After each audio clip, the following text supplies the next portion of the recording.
What is going on, everybody? Welcome back to the channel. Aftersound here, bringing you Splinterlands content every single day. We also stream right here on this channel every Tuesday, Thursday, and Sunday morning, so come by and say hello. All right, guys, well, we have another end of season here, so what I'm going to do is go through, I think it's 50, should be 50 champion chests that I have for the last season, and then go through on Splinter cards and see where my overall numbers are in terms of Soulbound rewards. So let's go ahead and start. I'm just going to hit reveal all so we can start moving our way through this, and then we'll go row by row and see if we got anything fancy. Lots of SPS. Ooh, there's a pack there. There is an epic. Oh, and a legendary. Check that out. Oh, 2 legendary cards. Fantastic. Okay, so let's go back to the top here. 11 SPS, 22, 18. So a good amount of SPS. Another 16 there. Swamp Spitter, one of my favorite cards, and I use often. Possessed Puppet, I don't use as often, but I got a good amount here. More SPS, more potions. We did get 1 pack, I think, throughout the entire thing. Looks like we got a couple of epic cards. So 2 Clockwork Aids, Thane Newsome, 1 Will-O-Wisp.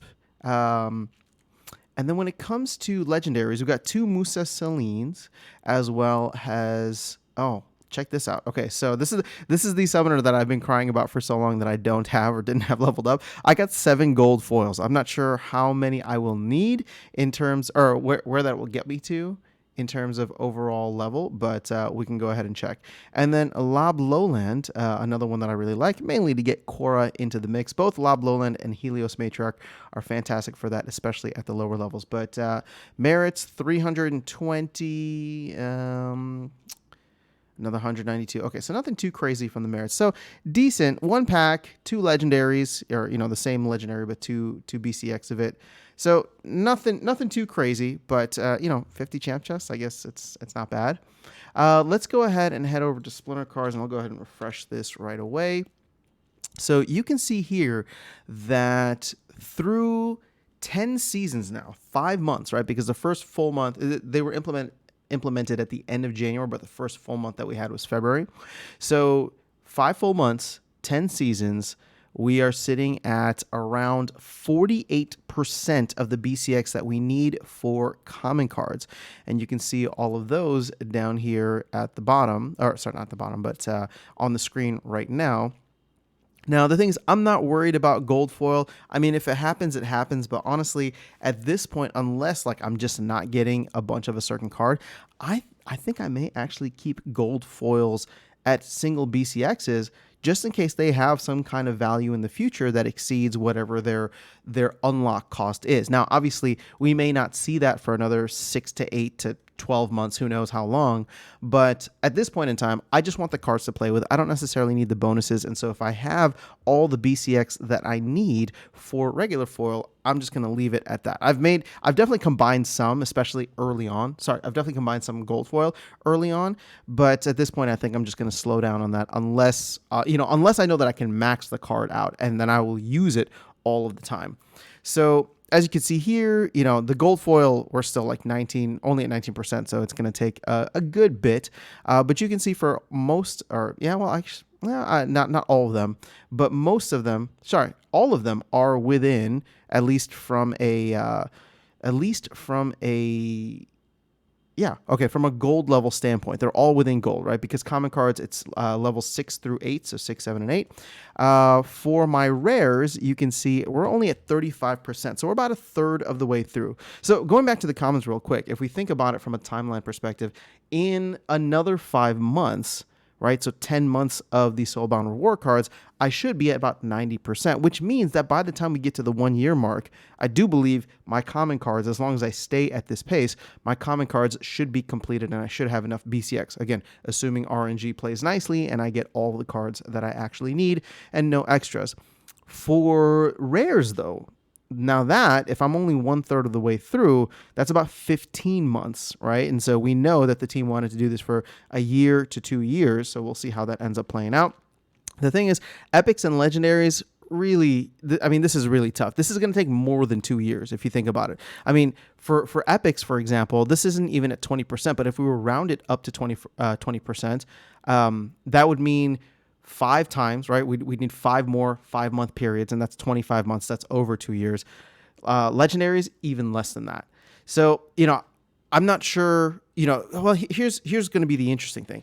How far will I be able to go if I normally play in Diamond? Now, you'd want me to be able to accomplish everything, right? To max out everything in 2 years if that was the initial time frame.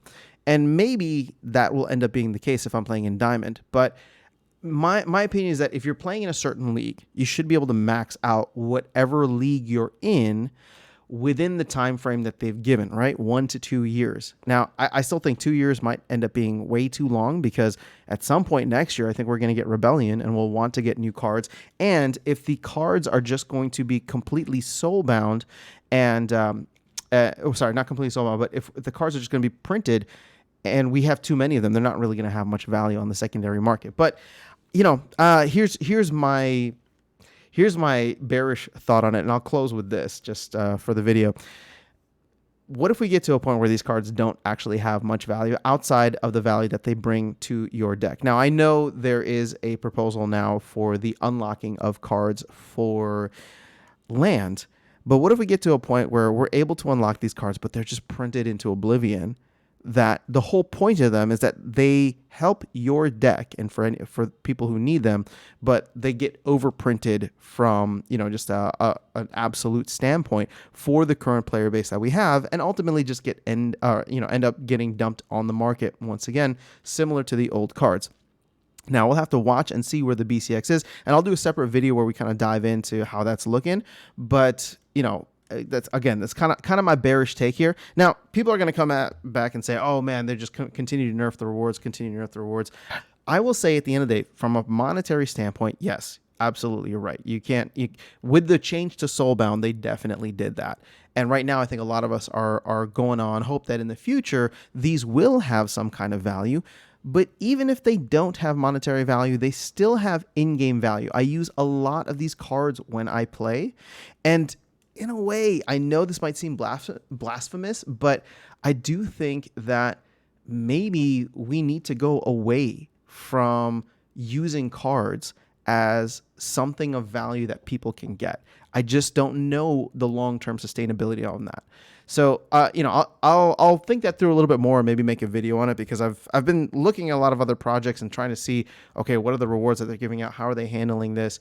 But it's something that's been crossing my mind. And so I like the fact that I'm getting these cards, I'm leveling up, I have them as part of my collection, but if they never have any value, am I okay with that from a game standpoint?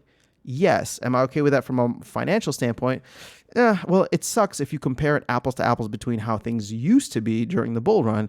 But if we talk about long-term sustainability, I just don't know if that is going to be a way that we can move forward. But as long as we can get to a place where SPS, for example, is the main reward and SPS is going up in value over time, I think people will forget about Soulbound reward cards. I mean, the value that Soulbound reward cards used to give. So, like I said, I kind of gave a preview of where my thoughts are at, but I'll save that and dive into it a little bit deeper in a future video. That is all I have for you guys in this. Let me know your thoughts in the comments below. Otherwise, I'll catch you all in the next one and see you around the game. Take care.